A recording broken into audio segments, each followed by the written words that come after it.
Hi guys, welcome to my YouTube channel. This is Ananya Machiwal and I'm going to tell you everything about topic that you need to know, and I'll try to cover everything in this one video so you don't need to go anywhere else. So let's get started. So topic क्या होता है? So topic की form होती है test of proficiency in Korean.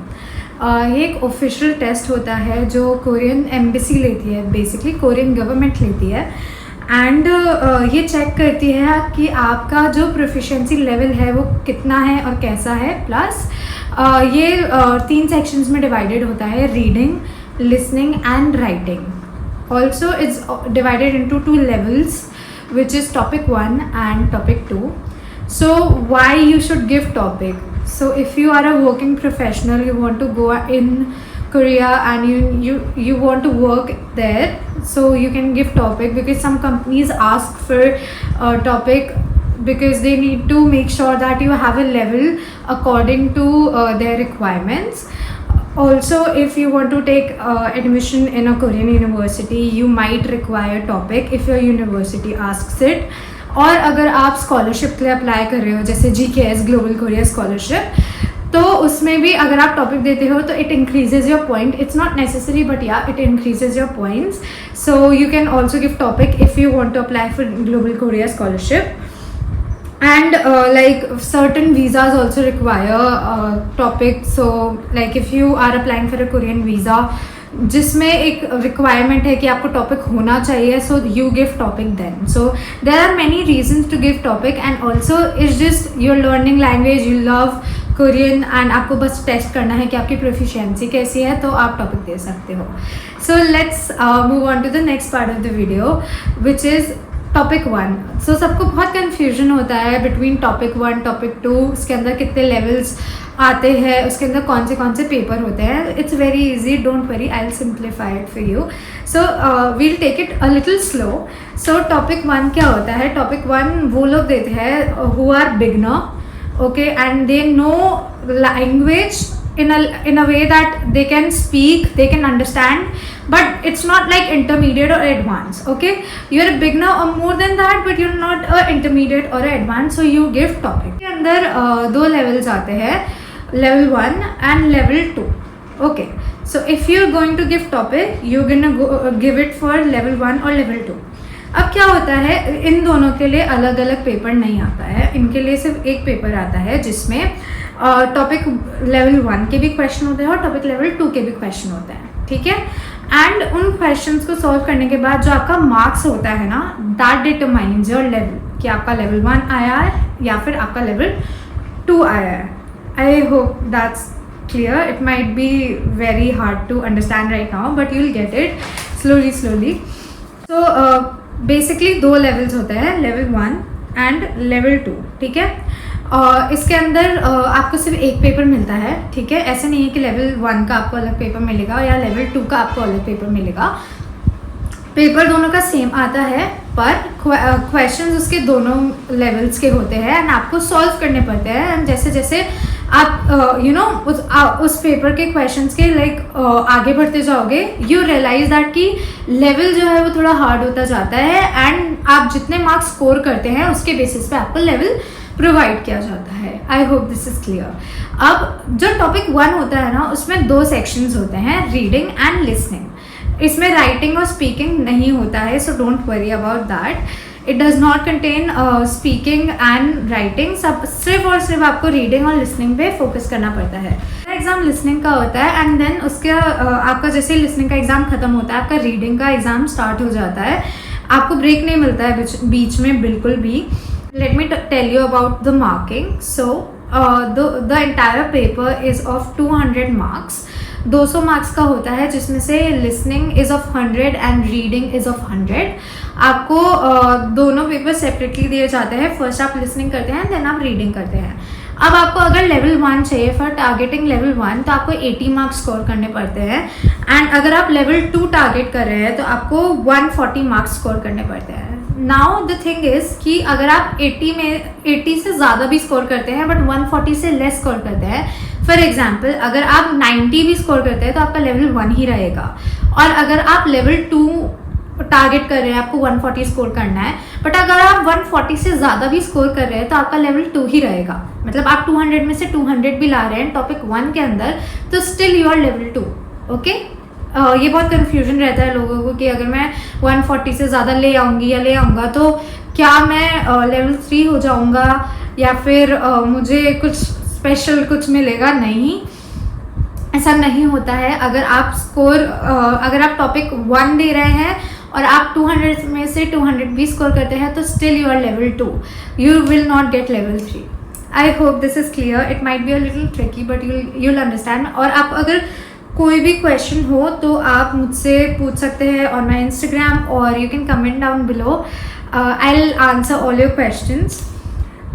Next is कि जो listening होता है, मैं बताती हूँ उसमें कितने क्वेश्चंस होते हैं, रीडिंग एंड लिसनिंग दोनों में। सो टोटल 70 मार्क्स का पेपर आता है। ओके, एंड जिसमें से listening is of 30 marks and reading is of 40 marks. Listening में आपको सिर्फ सुनना होगा, एक ऑडियो चलेगा और क्वेश्चंस होंगे आपके पास, और जो आपको अप्रोप्रिएट आंसर लगता है आप उसको टिक कर सकते हैं। एंड रीडिंग में आपको छोटे छोटे पैराग्राफ्स दिए जाएंगे या फिर आपको जस्ट एक सिंपल लाइन दे दी जाएगी या फिल इन द ब्लैंक्स दे दिया जाएगा एंड आपको रीड करके उसको सॉल्व करना होता है। दैट्स इट, यही आता है टॉपिक 1 में। और जो क्वेश्चन टाइप होते हैं वो MCQs होते हैं। They are MCQs। आपको एक OMR शीट मिलती है जिसमें अगर आपको मान लीजिए अगर आपको ऑप्शन 1 लग रहा है तो आप उसमें 1 सर्कल कर देंगे जैसे हम यूजुअली करते हैं OMR में, ठीक है। और 4 ऑप्शंस होते हैं। ये टॉपिक 1 और टॉपिक 2 दोनों के लिए सेम होता है, बट मैं टॉपिक 2 में एक और बार आपको समझा दूंगी। सो टॉपिक 1 में इतना ही। अगर आपको टॉपिक 1 से रिलेटेड और कुछ मुझसे पूछना है तो आप नीचे कमेंट में पूछ सकते हैं या फिर आप मेरे इंस्टा पे मुझे रीच आउट कर सकते हैं। Next is TOPIK 2। So TOPIK 2 कौन देता है? Basically if you are a intermediate to advance, मतलब आपको मोर देन बेसिक लैंग्वेज पता है, आपको बहुत high level of grammar patterns आते हैं, आपको एक अच्छी खासी अंडरस्टैंडिंग है लैंग्वेज की, तो आप टॉपिक 2 देते हैं। अब टॉपिक में 4 लेवल आते हैं, 3, 4, 5 एंड 6। यस, टॉपिक 2 के अंदर 4 लेवल्स होते हैं, 3, 4, 5 एंड 6। अब क्या होता है, सेम टॉपिक 1 की तरह ही इसका भी एक ही पेपर आता है, ठीक है, बस क्वेश्चंस थोड़े से ज़्यादा होते हैं। और उन क्वेश्चंस को जब आप सॉल्व करते हैं वो उसके बाद आपका स्कोर जो आता है वही डिटरमाइन करता है कि आपका लेवल 3 से लेकर लेवल 6 तक कौन सा लेवल आया। I hope this is clear, not confusing अभी तक तो, but still if you have a doubt you know what to do. Next तो मैं बता देती हूँ, इसमें ये 3 सेक्शंस में डिवाइडेड होता है, listening, reading and writing. Yes, इसके अंदर राइटिंग होता है एंड कोई से भी टॉपिक में स्पीकिंग जो है वो नहीं आता है, so don't worry about it. Speaking का एग्ज़ाम आपका नहीं होता है टॉपिक के अंदर, सिर्फ रीडिंग, राइटिंग और लिसनिंग का होता है, ठीक है। सो इसमें रीडिंग, राइटिंग और लिसनिंग होते हैं, जिसमें से लिसनिंग और राइटिंग जो है वो आप साथ में करते हैं। एंड जब वो आप मतलब पहले लिसनिंग का पेपर होगा, फिर राइटिंग का पेपर होगा और फिर उसके बाद आपको थोड़ा सा ब्रेक दिया जाएगा बीच में एंड फिर रीडिंग का पेपर होगा। I guess it's clear. फिर उसके बाद आते हैं हम लेवल डिस्क्रिप्शन में। सो लेवल 3 से लेकर लेवल 6 तक होता है। आई टोल्ड यू, एक ही पेपर आता है, उसमें क्वेश्चंस होते हैं, आपका जो मार्क्स होते हैं दे डिटरमाइन कि आपको कितना मतलब कितना लेवल, कौन सा लेवल मिला। सो अगर आपके 120 मार्क्स आते हैं, 120 मार्क्स, तो आपका लेवल 3 आता है। अगर आपके 150 मार्क्स आते हैं तो आपका लेवल 4 आता है। अगर आपके 190 मार्क्स आते हैं तो आपका लेवल 5 आता है। एंड आपके 230 मार्क्स आते हैं, देन आपका लेवल 6 आता है। I hope that's clear. Okay, I will tell you one thing as well कि मान लो अगर आपका 130 मार्क्स आप स्कोर करते हो, राइट, तो इसका मतलब ये नहीं है कि आपको लेवल 4 मिल जाएगा, आपको लेवल 3 ही मिलेगा। जब तक आप 150 मार्क्स स्कोर नहीं कर लोगे आपको लेवल 4 नहीं मिलेगा। सेम जो टॉपिक 1 में मैंने बताया था, वही सेम चीज़ यहाँ भी फॉलो होती है। आप 300 में से 300 भी स्कोर कर लेते हैं तो दैट डजंट मीन कि आपको हायर लेवल मिल जाएगा, आपको लेवल 6 ही मिलेगा। Number of questions and scoring.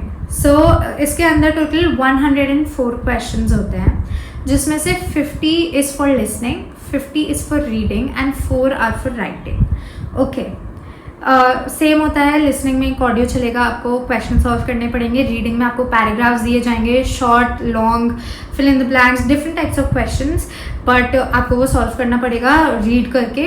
You don't listen anything, you just read. And writing में you need to write on maybe like you will be given a question और a topic, तो उस पर होता है। Let me tell you a little brief about writing section. So writing में क्या होता है, 2 शॉर्ट क्वेश्चंस होंगे, ठीक है। आपके 2 शॉर्ट क्वेश्चंस होंगे, वो कैसे भी हो सकते हैं। For you know to know this you should be solving a lot of questions for topic and आप previous papers भी solve करेंगे तो you will get an idea and आपकी बहुत ज़्यादा अच्छी practice हो जाएगी। कोई reference book की ज़रूरत भी नहीं पड़ेगी आपको, सिर्फ topic के जो previous year के papers हैं आप वो solve करके भी बहुत अच्छा एक idea ले सकते हैं कि how questions going to be, आप बहुत अच्छी तरह practice कर सकते हैं। तो 2 short question होते हैं, एक शॉर्ट पैराग्राफ आपको लिखने के लिए दिया जाता है, और जो लास्ट होता है वो क्वेश्चन होता है वो लॉन्ग ऐसे होता है, वो लाइक आपको एक बड़ा ऐसे लिखने पड़ता है, but the word limit is a little more than the previous questions that you might have solved. Okay, now let me tell you scoring. So scoring basically ये जो पूरा पेपर होता है वो 300 मार्क्स का होता है, जैसे कि मैंने आपको पहले बताया। सो 300 मार्क्स का होता है, जिसमें से 100 marks is for listening, 100 marks is for reading and 100 marks is for writing. 100, 100 and 100. Okay. One important tip that I would love to give you for the writing section is that if you are giving topic 2 and you are going to solve writing section, which is the toughest section in the entire paper, do not leave it. अगर आपको आता भी नहीं है कि what should you write और आपको कुछ नहीं पता उसके अंदर क्या लिखना है, I suggest आपने जितना भी कोरियन में पढ़ा है, आपको जितना भी आता है, उस क्वेश्चन से रिलेटेड आपको जितना भी समझ में आया है, प्लीज़ प्लीज़ प्लीज़ लिख के आइए, क्योंकि वो जो स्कोर्स होते हैं चाहे थोड़े से ही हो, वो आपका जो लास्ट में जब एड अप होंगे it will make a great deal. Because अगर आप राइटिंग सेक्शन पूरा छोड़ देंगे तो आपको सिर्फ 0 मार्क्स मिलेगा, पर अगर आप कुछ भी लिख के आएंगे, मतलब उस टॉपिक से रिलेटेड ऐसा नहीं कुछ भी, बट हाँ उस टॉपिक से कुछ भी जितना भी आपको आता है, बेसिक से बेसिक वोकैबुलरी भी आती है, आप सेंटेंसेस बना पा रहे हैं, तो आपको शायद से जो इंसान चेक कर रहा है वो आपको कुछ स्कोर्स दे दे। कभी राइटिंग सेक्शन मत छोड़िएगा, आपको थोड़े से स्कोर्स मिल सकते हैं, चाहे आपको जितना भी आता है प्लीज़ लिख के आइए। It's a very important thing. मुझे ये बात पता नहीं थी मैंने I was studying for topic 2, but one of my mentors tell me that do not leave writing section, doesn't matter what happen, and it's very important to know if you're studying it by yourself, क्योंकि obviously you will not have a lot of people to guide you, so don't leave writing section, write anything that you know, and I'm repeating it because don't forget it, don't leave writing section, because I know it's tough to write long essays, short essays, and it's sometimes very tough to make sentences in Korean with appropriate grammar patterns because they are confusing. But do not leave writing section, write whatever you can. If you cannot even understand the question, write anything, just don't leave. I'm going to tell you some important tips that you should know if you are giving topic or if you're planning to give topic. So first and the most important question that comes in anyone's mind if they are planning to give topic exam is that can we give higher levels if we have not completed the lower levels like level 1, level 2? Yes, you don't need to wait to complete a certain level to give exam of the certain level. For example, you're planning to give, you know that you are a level 3, but you have not given level 2 and level 1, which is topic 1, but you want to give topic 2 directly. Yes, you can give topic 2 directly, you don't have to wait for anything. If you're confident enough that you can reach that level, achieve that level, you should go for it. You should not wait to complete lower level, so don't stress about that. Study hard and achieve the level that you want to without any stress. And the most important tip that you should remember, that do not give both the topics together. So if you are a beginner and you don't know, जो topic का exam होता है ना वो एक ही दिन होता है, चाहे वो टॉपिक 1 हो या टॉपिक 2 हो. Topic 1 actually happens in the morning and topic 2 happens in the afternoon, and सिर्फ थोड़ा सा ब्रेक मिलता है अगर आप topic 1 और topic 2 we are giving it together. So आपका सुबह 9 बजे पेपर स्टार्ट हो जाएगा, आपका पेपर खत्म होगा, you will get break for like few hours and then you have to give topic 2 again. So it's exhausting, it's tiring, बहुत ज़्यादा आप exhaust हो जाओगे, your brain will not function because topic 1 इतना लंबा ड्यूरेशन के लिए नहीं होता है, but topic 2 उसमें 3 sections कवर होता है, रीडिंग, लिसनिंग एंड राइटिंग, तो वो थोड़ा लॉन्गर ड्यूरेशन के लिए होता है. So I will suggest you to not give both the topics together.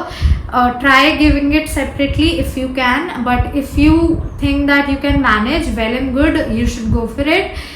But you should first sit and assess yourself. Can you sit for like that long hours without eating anything, without doing anything else? Tip number 3, it's very important to understand the exam format, because don't forget that topic 2 has writing and topic 1 does not have writing or speaking. Topic 2 also does not have speaking, so no speaking, don't stress about speaking. And when you are writing, do make sure that you are writing under the time limit, because you don't realize it, but when you write, the time runs and you might not be able to complete your paper on time. So remember to understand the format and practice as much as you want to. And the most important tip that people don't really consider when they are giving topic, firstly, you don't need to carry anything when you are going to give topic exam. And second important thing is when you make a mistake, when you suddenly mark a wrong answer and you want to correct it and you think that you have to wait till the end to ask for the correction tape, do not make that mistake, because people suffer from this, क्योंकि time चला जाता है and आप उसे correct ही नहीं कर पाते. तो जब आपका मिस्टेक हो, if you mark a wrong answer, raise your hand and ask for the correction tape as soon as you know that you have made a mistake and you know the correct answer. Okay, do not wait for the end, because वो answer गलत ही आपका literally में चला जाएगा and you will regret it a lot, because after knowing the right answer you could not even correct it. So I would suggest you that be very vigilant, be very focused. If you are making a mistake, don't wait till the end to correct it. When you made a mistake, you realize that you know the right answer, correct it at that moment. Do not waste your time. Ask for the correction tape and don't feel ashamed or don't feel nervous while asking for it, because everyone will ask for a correction tape if they get it wrong in between the exam. And is no need to worry about speaking. Obviously मैंने ये बहुत बार बता दिया है, but you don't have to worry about speaking. आप उसमें speaking का एग्ज़ाम होता ही नहीं है. सो लाइक आपको सिर्फ रीडिंग, लिसनिंग और राइटिंग पे ही फोकस करना है. अगर आपका ये 3 भी अच्छा है और speaking is not that good, you don't have to worry, because TOPIK does not have a speaking exam. So the 5th tip would be that don't panic. जो भी हो, stay calm. It's okay to make mistakes. Don't burden yourself. अगर तुम्हें जो desired level था वो तुम्हारा नहीं आया है या कुछ भी, डोंट पैनिक. जितना आता है कॉन्फिडेंटली करो. आई नो बहुत बार होता है जब हम टॉपिक का एग्ज़ाम दे रहे होते हैं, हम वोकैबुलरीज भूल जाते हैं. मेरे साथ ये हमेशा होता है. तो मैं पैनिक कर जाती थी पहले, but as I have given TOPIK twice, now I know that you have to stay calm. If you stay calm, take a deep breath, everything is going to be all right. आपको शायद से याद भी आ जाए जो आप भूल रहे हो. So yeah, don't panic. जितना भी आपने पढ़ा है, be confident, eat well and stay hydrated. ये सबसे ज़्यादा important चीज़ है टॉपिक के एग्ज़ाम से पहले कुछ ना कुछ खाकर जाओ. मतलब don't go empty stomach. Doesn't matter you're giving topic 1, you're giving topic 2. Do not go empty stomach. Eat something before you go. And it is very important कि आप topic 2 के लिए तो कुछ खाकर ही जाओ, because जो पेपर का ड्यूरेशन होता है ना वो काफ़ी लंबा होता है एंड आपको 3 डिफरेंट पेपर्स देने पड़ते हैं एक ही साथ, एंड आपको बाहर भी नहीं जाने दिया जाता. तो ऐसा नहीं है कि आप बीच में कुछ खा लोगे, नहीं, आपको बैग भी टच करने नहीं देते हैं. सो अच्छी तरह पानी पी के जाओ, अच्छी तरह खाना खा के जाओ, ताकि आप पूरा पेपर अच्छी तरह कॉन्फिडेंटली ध्यान लगा कर दे सको, आपका जो ध्यान है वो भटके नहीं. सो मैं तो ये कहूँगी, don't go empty stomach. Eat something before you give the exam and it's very important for you to focus. So yeah, I hope it made sense to you, all of it.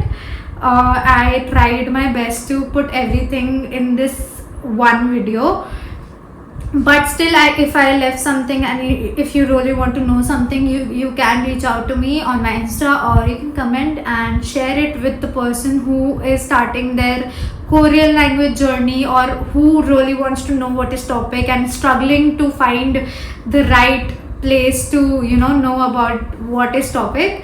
Have a nice day. Best of luck for your topic exam if you have one. Yeah, best of luck. Bye bye.